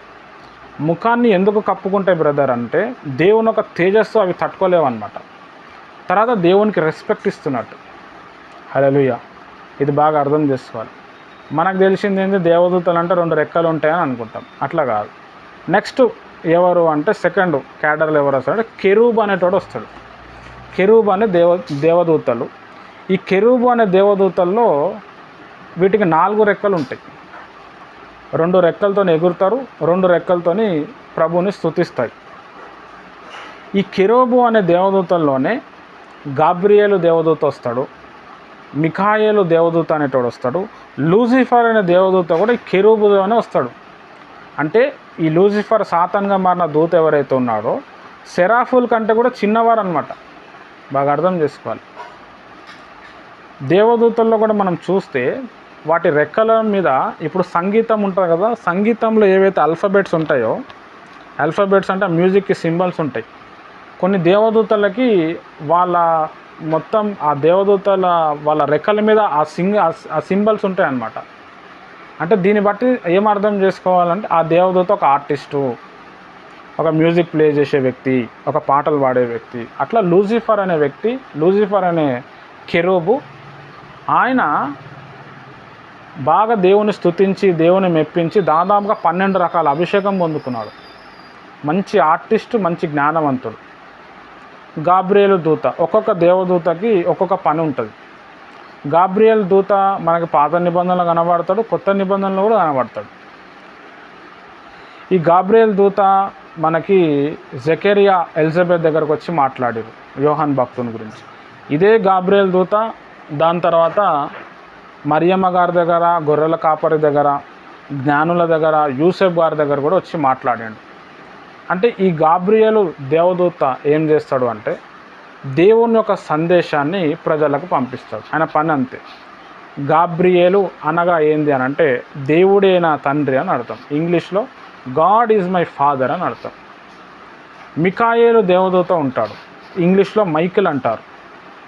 మైకిల్ అనే పేరు విని ఉంటారు. తెలుగులో ట్రాన్స్లేషన్ వచ్చే మిఖాయేల్. ఈ మిఖాయేల్ అనే దేవదూత ఏం చేస్తాడు అంటే యుద్ధం చేస్తూ ఉంటాడు. యుద్ధానికి సైన్యాధిపతి అని కూడా మనం చెప్పచ్చు. చాలా శక్తిమంతుడు. ఈ దానియేలు గ్రంథం మనం చదువుతూ ఉంటే ఆయన ఒక 21 రోజులు ఉపవాసం చేస్తాడు. ఈ 21 రోజు 21 డేస్ ఉపవాసం చేస్తే ఆయన బాగా డల్ అయిపోతాడు. 21 డేస్ ప్రేయర్ అయిన తర్వాత ఒక దేవదూత వచ్చి ఈయనతో మాట్లాడతాడు. ఇందాక మనం చదువుకున్నాం, ఒక జాగరకుడు ఒక పరిశుద్ధుడు వచ్చిండని చెప్పి. ఆ దేవదూత ఏం చెప్తాడు అంటే, దానియేలు నువ్వు ప్రార్థన స్టార్ట్ చేయగానే నేను పరలోకం నుంచి పంపబడితిని, నీ దగ్గరికి రావాలి, నేను ఎట్ ద ఫస్ట్ డేనే రావాలి నీ దగ్గరికి. పార్శిక దేశపు రాజు నన్ను అడ్డగించిండు. దానియేలు 10వ అధ్యాయం చదివితే నేను చెప్పే స్టోరీ కనిపిస్తుంది. ఈ పార్శిక దేశపు రాజు నన్ను అడ్డగించిండు, వాటితో యుద్ధం చేయాల్సి వచ్చింది. ఆ యుద్ధంలో నేను ఓడిపోతే నేను మిఖాయేల్ దేవదూతని పిలుచుకున్నాను. అప్పుడు యుద్ధంలో గెలిచాను. ఆ పార్శిక దేశపు రాజు వెళ్ళిపోయాడు. నేను రావడానికి 21 రోజులు అయ్యిందని చెప్తాడు. అంటే ఇక్కడ మనం అర్థం చేసుకోవాల్సిన విషయం ఏంటంటే, ఈ పార్శిక దేశపు రాజు ఎవడు? ఈ భూమి మీద ఉన్న రాజు కాదు ఆయన. దానియేలు ఉన్న ప్లేసు పార్శికప్ దేశం. పార్శికప్ దేశపు రాజు ఎవరంటే మధ్యాకాశంలో ఉన్న సైతాను. వాడు పార్శిక దేశంలో ఉన్నాడు కాబట్టి పార్శిక దేశపు రాజు అని పేరు వచ్చింది వానికి. అంటే ఇక్కడ మనం అర్థం చేసుకోవాల్సిన విషయం ఏంటంటే, ప్రతి ప్రాంతానికి ఒక పెద్ద దురాత్మ ఉంటాడు. వాడు మధ్యాకాశంలో ఉంటాడు. వానికి కొన్ని రకాలు ఉంటాయి. ఒక ప్రాంతము బాగా వ్యభిచారంతో ఉంటుంది, ఒక ప్రాంతం పూర్తి తాగుడులో ఉంటుంది, ఒక ప్రాంతం అంతా విగ్రహార్థంలో ఉంటుంది, ఒక ప్రాంతం అంతా కూడా యవ్వనస్తులు పాడైపోయేది ఉంటాయి. ఎందుకు అట్లా ఎందుకు అవుతుంది? మనం కూడా అక్కడ పోతే మనకు కూడా అదే అలవాటు అవుతుంది. ఆ ప్రాంతంలో ఉన్న దురాత్మ ఫ్లేవరు అందరి మీద పనిచేస్తుంది అన్నమాట. బాగా అర్థం చేసుకోవాలి. ఇది మనము దయ్యముల శాస్త్రం వచ్చినప్పుడు 10 రకాల డిపార్ట్మెంట్ ఉన్నాయన్నమాట. అది నేను చెప్పినప్పుడు ఆ బైబిల్ రెఫరెన్స్ చూపించినప్పుడు మీకు ఈజీగా అది అర్థమైపోతుంది. అయితే ఈ దేవదూతలు అనే వాళ్ళు ఏం చేసినారు? దానియేలు భక్తుడు ప్రార్థన చేస్తే ఆయనకు పవర్ తగ్గిపోయింది దేవదూతకు. అప్పుడు మిఖాయేల్ని పిలుచుకుంటాడు, యుద్ధం చేస్తాడు. మిఖాయేలు ఆ సైతాన్ని జయించేస్తాడు. ఆ పార్శిక దేశం జయించిన తర్వాత దేవదూత అనేటోడు దానియేలు దగ్గరకు వచ్చాడు. హల్లెలూయా. ఇక్కడ మనం అర్థం చేసుకోవాల్సిన ఇంకొక పాయింట్ ఏంటంటే, మనం ప్రార్థన చేసేటప్పుడు కూడా దేవదూతలు అనేవాళ్ళు సైతాన్తో పోరాటం చేస్తాయి. ఆ దేవదూతలకు శక్తి ఏడు నుంచి వస్తుంది అంటే మనం చేసే ప్రేయర్ వల్ల వస్తుంది. మనం కొన్ని విషయాలు ప్రేయర్ చేస్తూ ఉన్నప్పుడు ఆన్సర్ రాకపోవటానికి కారణం ఆ సైతాన్ శక్తులు ఈ దేవదూతలను అడ్డగించటం, ఆ సైతాన్ శక్తులు ఆపేయటం. మనమేమో అలిగి దేవుడు రెస్పాండ్ ఇస్తలేమని చెప్పి మనం ప్రేయరే మానేస్తాం. అప్పుడు అక్కడ సైతాన్ శక్తి గెలుస్తాడు. ఇక్కడ దానియేలు భక్తుడు గెలవటానికి కారణం 21 రోజుల తర్వాత దేవదూత రావడానికి కారణం ఏంటంటే, రిజల్ట్ వచ్చే వరకు ఆయన ప్రార్థన చేసుకుంటూనే పోయిండు. అందుకే బైబిల్లో ఏమని ఉన్నదంటే 5 నిమిషాలు 10 నిమిషాలు చేయమని లేదు. ఎడతెగక ప్రార్థన చేయి, ప్రే కంటిన్యూలీ అన్నాడు. హల్లెలూయా. అంటే మనం ప్రేయర్ చేస్తుంటే మనకు సంబంధించిన దేవదూతలకి ఎనర్జీ వస్తుంది. అవి ఇంకా ఫుల్ ఫ్లెడ్జ్డ్గా యుద్ధం చేయగలుగుతాయి. ఒక క్రికెట్ కావచ్చు, ఒక రెజ్లింగ్ పోటీలో ఉన్నప్పుడు అభిమానులు ఏం చేస్తారు అంటే సచిన్ టెండూల్కర్, విరాట్ కోహ్లీ అని అరుస్తారు ఎనర్జీ రావడానికి. ఈయన ఒక బాల్ ఇక్కడ కొడితే అది ఎటో పోతుంది. అట్లా దేవుని ప్రియమైన వారలారా, మనం ప్రార్థన చేసే కొద్దీ దేవదూతలకి పవర్ వస్తుంది, ఎంకరేజ్మెంట్ వస్తుంది. అవి ఈజీగా జయిస్తాయి అన్నమాట. ఇది కెరాబులు. ఇంతవరకు సెరాఫ్ గురించి చెప్పాను. అంటే ఆ సబ్జెక్ట్ చెప్తుంటే దాంట్లోనే ఆత్మీయ అర్థం కూడా చెప్తున్నాను. బైబిల్ కాలేజీలో మీకు ఇవి చెప్పారు, జస్ట్ మీద చెప్పుకుంటే వెళ్ళిపోతారు. మనం ఇక్కడ ఈ వచనం ఉంది, ఈ వచనంలోకి వెళ్ళి మనం ఏం తెలుసుకోవాలి అది మనం చూసినాం. తర్వాత సింహాసనములు, ప్రభుత్వములు, ప్రధానులు, అధికారులు, ఇట్లా ఫస్ట్ ఏమో సెరాఫులు, రెండోది కెరూబులు, సింహాసనములు, ప్రభుత్వములు, ప్రధానులు, అధికారులు, ఇట్లా మొత్తం ఇంకో 4 రకాలు, మొత్తం 7 రకాల దేవదూతలు అనేవాళ్ళు ఉన్నారు. బాగా అర్థం చేసుకోవాలి. ఈ 7 రకాల దేవదూతలు పరలోకంలో ఉంటారు, భూమి మీద కూడా పంపించబడతారు, మధ్యాకాశంలో కూడా తిరుగుతూ ఉంటారు. ఇవి దేవదూతల యొక్క కొంచెం ఇన్ఫర్మేషన్. ఈరోజు మనం సబ్జెక్ట్లో దేవదూతల శాస్త్రం అంటే ఏంది, వాటి పేర్లు ఏంది, తర్వాత వాటి రకాలు ఏంది, వాటిని ఎన్ని రకాలుగా పిలుస్తాము, ఎన్ని పేర్లు ఉన్నాయి అనేది మనము ఈరోజు చూసాము. రేపటి క్లాస్లో దేవదూతల స్వభావములు చూద్దాము. దాని తర్వాత ఇంకా టైం దొరికితే మంచి దేవదూతల పరిచర్య చూద్దాం. అది చూస్తే సబ్జెక్ట్ అయిపోతే రేపే అయిపోతుంది సబ్జెక్టు, లేదు అంటే ఎల్లుండికి అయితే అయిపోతుంది. తర్వాత ఆదికాండం నుంచి ప్రకటన గ్రంథం వరకు దేవదూతలు అనేవాళ్ళు ఏమేమి చేశారు, మొత్తం ఎక్కడెక్కడ దేవదూతలు ఏం చేశారో మనం తెలుసుకుంటాం. అంటే ఇక్కడ మనం బైబిల్లో చదివి మనం తెలుసుకోవాల్సిన విషయం ఏంటంటే, దేవదూతలు అనేవాళ్ళు మనతో పాటు ఇన్వాల్వ్ అయి ఉన్నారు. మనం చేసే ప్రేయర్స్ అవి కూడా తీసుకొని పోతూ ఉంటారు, యుద్ధాలు జరుగుతూ ఉంటారు. మన డైలీ లైఫ్లో కూడా దేవదూతలు అనేవాళ్ళు చాలా రకాలుగా మనల్ని కాపాడుతూ ఉంటారు. అంత మంచి దేవదూతలను దేవుడు మనకి ఇచ్చినందుకు మనము ప్రభువుని స్తుతించాలి. ఈ సబ్జెక్ట్ ద్వారా మనకు చాలా క్లారిటీ వస్తుంది. దయ్యాలు దేవదూతలు అనేవి మనకి సబ్జెక్ట్లో మనకి క్లారిటీ వస్తుంది. ఇప్పుడు మనము ఇంకా కొంచెం చూద్దాము. ఈ కెరూబు గురించి మనం ఒక మాట మనం చూద్దాం. కెరూబు గురించి సెరాఫుల గురించి మనం చూద్దాము. యెషయా గ్రంథం 6వ అధ్యాయము, అందరు కూడా తీయండి, నేనే చదువుతా. యెషయా గ్రంథం 6వ అధ్యాయము. ఇక్కడ యెషయా భక్తుడు ప్రార్థన చేస్తూ ఉంటే, ఆరాధన చేస్తూ ఉంటే ఆయనకి దేవదూతలు అనేవాళ్ళు కనబడ్డారు. ఈ వచనంలోకి వెళ్ళి, ఈ అధ్యాయంలోకి వెళ్ళి మనం ఏం నేర్చుకోవచ్చు అంటే, మనం ఆరాధన చేసినప్పుడు దేవదూతల దర్శనం మనకి కలుగుతుంది. తర్వాత మన లోపల చాలా తగ్గింపు స్వభావం అనేది వస్తుంది. అంతకుముందు యెషయా గ్రంథం 1 నుండి 5 అధ్యాయాలు మనం చదివితే యెషయా భక్తుడు నేను తోపు తురుము అది ఇది అని అంటాడు. ఆయన దగ్గర ఉన్న రాజును బాగా పొగుడుతాడు. కానీ ఎప్పుడైతే యెషయా భక్తుడు ఏ రాజును పొగుడుతాడు, రాజైన ఉజ్జియాని పొగుడుతూ ఉంటాడు. ఉజ్జియా అనే వ్యక్తి చనిపోయిన తర్వాత ఆయన బాగా ఆరాధన చేస్తూ ఉంటే, ఆరాధనలో దేవుని ఒక సన్నిధి, ఆ దేవదూతలను చూసి అరే రాజైన ఉజ్జియా కంటే కూడా పరలోకంలో గొప్ప సెటప్ ఉందని అర్థం చేసుకుంటాడు. తర్వాత దేవుని ఒక స్వరం వింటాడు, దేవుని కోసం పనిచేస్తాడు. ఇక్కడ మనము యెషయా గ్రంథం పేజీ నంబర్ 573 6వ అధ్యాయము మనం తీస్తే 2-6 వచనాలు చదివితే చూడండి. మొదటి నుంచి చదువుతా, మొదటి వచనం నుంచి. రాజైన ఉజ్జియా మృతి నొందిన సంవత్సరమున అత్యున్న ఉత్తమమైన సింహాసనం నందు ప్రభు ఆసీనుడై ఉండగా నేను చూచితిని, ఆయన చొక్కాయు అంచులు దేవాలయంలో నిండుకొనెను. 2వ వచనం ఇంపార్టెంట్. ఆయనకు పైగా సెరాఫులు అంటే అక్కడ 1 అని ఉంది చూడండి. ఫుట్ నోట్లో ఏముంది, మహాదూతలు, mighty angels, the great big angels అని కూడా చెప్పచ్చు. ఒక్కొక్కరికి 6 రెక్కలు ఉండెను. ప్రతివాడు 2 రెక్కలతో తమ ముఖమును, 2 తన కాళ్ళను కప్పుకొనొచ్చు, 2 ఎగురుచుండెను. 2 ముఖాన్ని కప్పుకున్నాడు, 2 కాళ్ళను కప్పుకున్నాడు, 2 ఎగురుతూ ఉన్నారు. ఇంకో దగ్గర ఏమో 2 రెక్కలతో దేవుని స్తుతిస్తారు అని చెప్పి కూడా ఉన్నది. ఇక్కడ బాగా మళ్ళీ 6వ వచనంలో కూడా చూడండి. అప్పుడు ఆ శరాబులను ఒకడు తాను బలిపీఠం వద్ద నుండి కారుతో తీసిన నిప్పును చేత పట్టుకొని నా యొద్దకు ఎగిరి వచ్చి నా నోటికి దానిని తగిలించి. ఇక్కడ నుంచి యెషయా భక్తుడు పరిచర్య అనేది చేంజ్ అయిపోతుంది. అంటే ఈ అధ్యాయంలో మనం తెలుసుకోవాల్సిన విషయం ఏంటంటే, ఇక్కడ మనం సెరాఫు గురించి విన్నాము.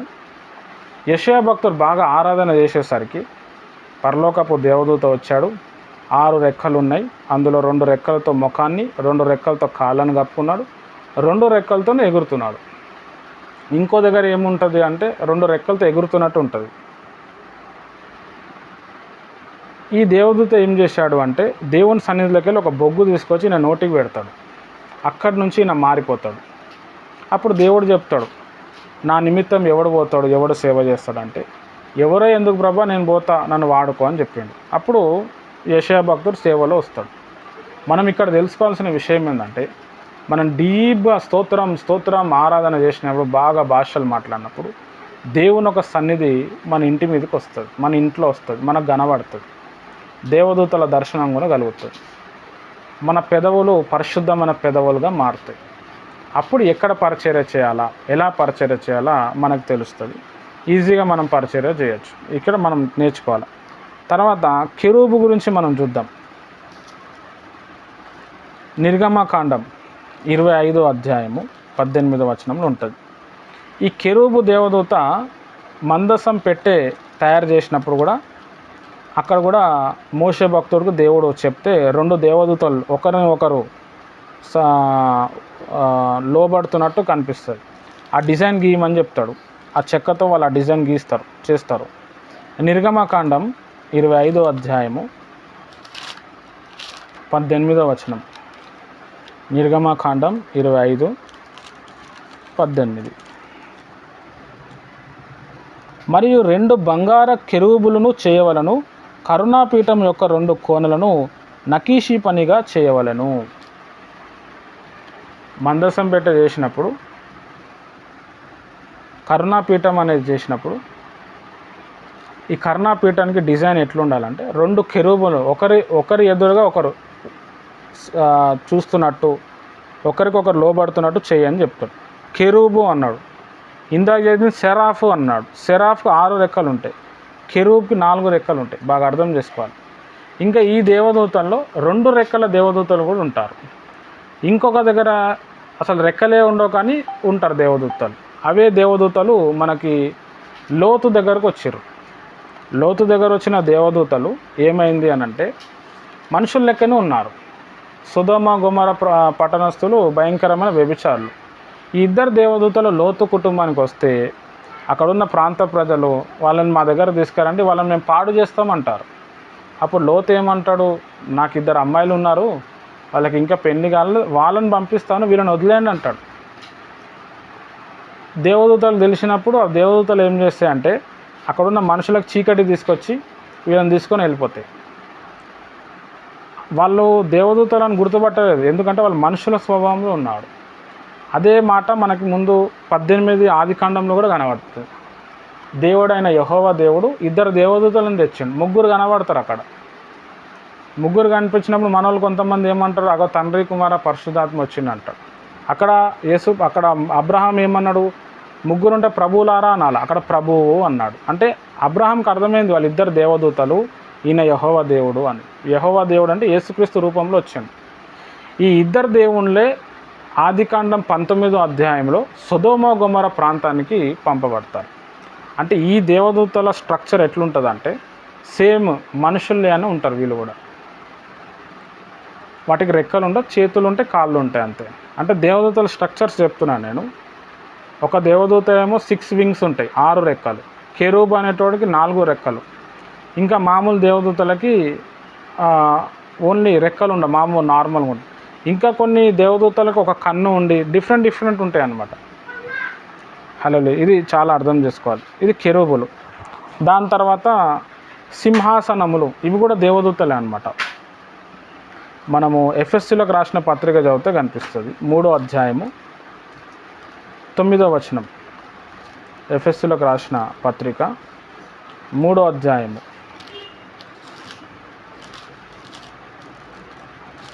ఎఫెస్సీలకు రాసిన పత్రిక 3వ అధ్యాయము చూద్దాం. చూడండి, ఎఫెస్సీలకు రాసిన పత్రిక పేజ్ నెంబర్ 174, 3వ అధ్యాయము 9వ వచనం. మొత్తం కలిపేసే ఉంది, ఇక్కడ ఉంటుంది. 8వ వచనం చూద్దాం. దేవుడు మన ప్రభువైన క్రీస్తు యేసునందు చేసిన నిత్య సంకల్పము చెప్పున పరలోకములో, చూడండి, పరలోకములో ప్రధానులకును, అంటే దేవదూతల రకాలు, ప్రధానులు, నెక్స్ట్ అధికారులు, ఇది కూడా నెక్స్ట్ అన్నమాట. సంఘము ద్వారా తన యొక్క నానా విధమైన జ్ఞానం ఇప్పుడు తెలియబడవలనని ఉద్దేశించి. చాలు. ఇక్కడ పరలోకంలో ఎవరున్నారు?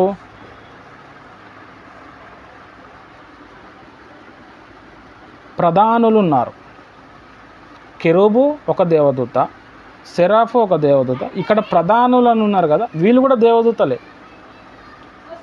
అధికారులు, వీళ్ళు కూడా దేవదూతలే. అథారిటీ ఉంటుంది వీళ్ళకి, అధికారం ఉంటుంది.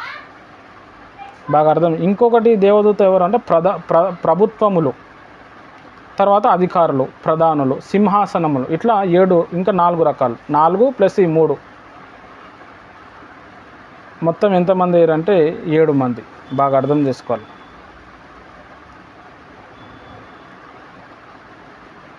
హల్లెలూయా. ఇట్లా 7 రకాల దేవదూతలు అనేవాళ్ళు ఉంటారు.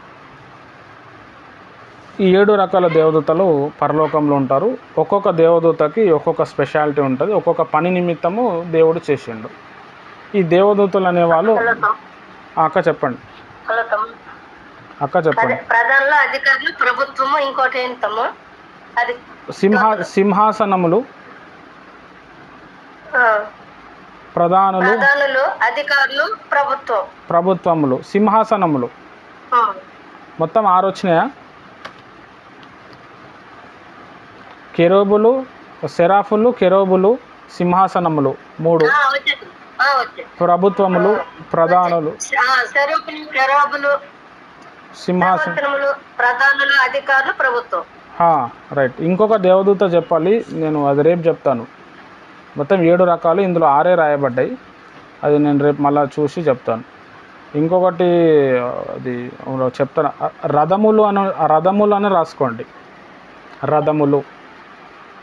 రథములు దేవదూతలకి ఇంకొక రకం అన్నమాట. ఇందాక మనం వచనంలో చదివినాం. అది ఈ బుక్లో అది రాయబడలేదు. మొత్తం 7 రకాల రథములు అనేవాళ్ళు కూడా వీళ్ళు దేవుని యొక్క రథాలు నడిపేవాళ్ళు. చాలా ఇంపార్టెంట్. ఇట్లా 7 రకాల దేవదూతలు అనేవాళ్ళు ఉంటారు. వీళ్ళు 7 రకాలుగా అట్లా ఎన్నో పనులు ఉంటాయి. తర్వాత ఈ దేవదూతలు అనేవాళ్ళు మన్నాను తింటారనమాట. మనం బైబిల్లో దేవదూతలు తినే భోజనం అని చెప్పారు కదా. ఇప్పుడు సేమ్ మనం ఎట్లయితే అన్నము పండిస్తామో ఈ దేవదూతలు అనేవాళ్ళు కూడా పరలోకంలో మన్నాను పండిస్తారు. సేమ్ భూమి ఎట్లయితే ఉందో అంతకంటే గొప్పగా పరలోకం సెటప్ ఉంటుంది. పరలోకంలో కూడా జంతువులు ఉంటాయి, పక్షులు ఉంటాయి. పరలోకంలో కూడా నది ఉంటుంది. ప్రకటన గ్రంథంలో ఉంది స్ఫటిక నది, గ్లాస్ రివర్. ఆ స్ఫటిక నదిలో ఉన్న స్పెషాలిటీ ఏంటంటే దాని మీద నడిస్తే మనం దాంట్లో మునగం. కానీ మన కిందకి వెళ్ళి చేపలు వెళ్తూ ఉంటాయి, ముసళ్ళు వెళ్తూ ఉంటాయి, వాటర్ వెళ్తూ ఉంటుంది. స్ఫటిక నది అన్నమాట. ప్రకటన గ్రంథంలో ఉంది అది దేవుని దగ్గర ఉంటుంది. అది అట్లా పరలోకం సెటప్ మనం చూస్తే సేమ్ పరలోకం అనేది చాలా పెద్దది. భూమిలో వెలుగు ఎవరు ఇస్తారంటే సూర్యుడు ఇస్తాడు, రాత్రిపూట చంద్రుడు ఇస్తాడు. పరలోకంలో సూర్యుడు చంద్రుడు ఉండడు, దేవుడే వెలుగు అన్నమాట. చాలా భయంకరమైన వెలుగు ఉంటుంది పరలోకంలో, అసలు మనం తట్టుకోలేం. ఇవి దేవదూతల యొక్క సబ్జెక్టు. ఇక్కడితో నేను ముగిస్తున్నాను. రేపు మనకి దేవదూతల యొక్క స్వభావములు, లక్షణములు అనేది చూద్దాము. చాలా ఇంట్రెస్టింగ్ ఉంటుంది. తర్వాత మంచి దూతల పరిచర్య, ఇది చెప్పేస్తే అయిపోతుంది రేపటికి సబ్జెక్టు. 3వ రోజు ఆదికాండం నుంచి ప్రకటన గ్రంథం వరకు దేవదూతలు ఏమేం చేశారు, ఓవరాల్గా మనం దేవదూతల గురించి ఏం తెలుసుకుంటాం. బుధవారం రోజు సబ్జెక్ట్ అయిపోయిన తర్వాత మీకు ఒక క్వశ్చన్ పేపర్ వాట్సాప్లో వస్తుంది. అర్థం కాని వాళ్ళు దాని ప్రింట్ కూడా తీసుకోవచ్చు. దాంట్లో ABCD ఉంటుంది. జస్ట్ అది టిక్ పెట్టేసి ఒక 20 క్వశ్చన్లు ఉంటాయి. దానికి మీరు టిక్ పెట్టేసి నాకు ఇస్తే నెక్స్ట్ డే మీకు, లేకపోతే అదే ఇచ్చిన రోజే నేను మీకు మార్క్స్ మీకు వాట్సాప్లో నేను పంపిస్తాను. అంటే దాన్ని బట్టి ఏమవుతుందంటే మనకి ఇంత సబ్జెక్ట్ అనేది తెలుస్తుంది. మళ్ళీ నెక్స్ట్ వీక్ మనం డైరెక్ట్ ఇప్పుడు దేవదూతల గురించి తెలిస్తే పడిపోయిన దేవదూతలు, దయ్యాలు, పిశాచులు ఇవన్నీ ఉంటాయి. అది 2-3 వారాలు అవ్వచ్చేమో. వాటి గురించి చూద్దాం. తర్వాత సాతాను శాస్త్రం చూద్దాం. అది అయిపోతే తర్వాత మళ్ళీ దేవుడు నాకు ఇంకేదైనా ఈ 12 సబ్జెక్టులలో ఏదైనా చెప్తే అది చూద్దాం. దేవుడి మాటలు దీవించును గాక. ఆమేన్.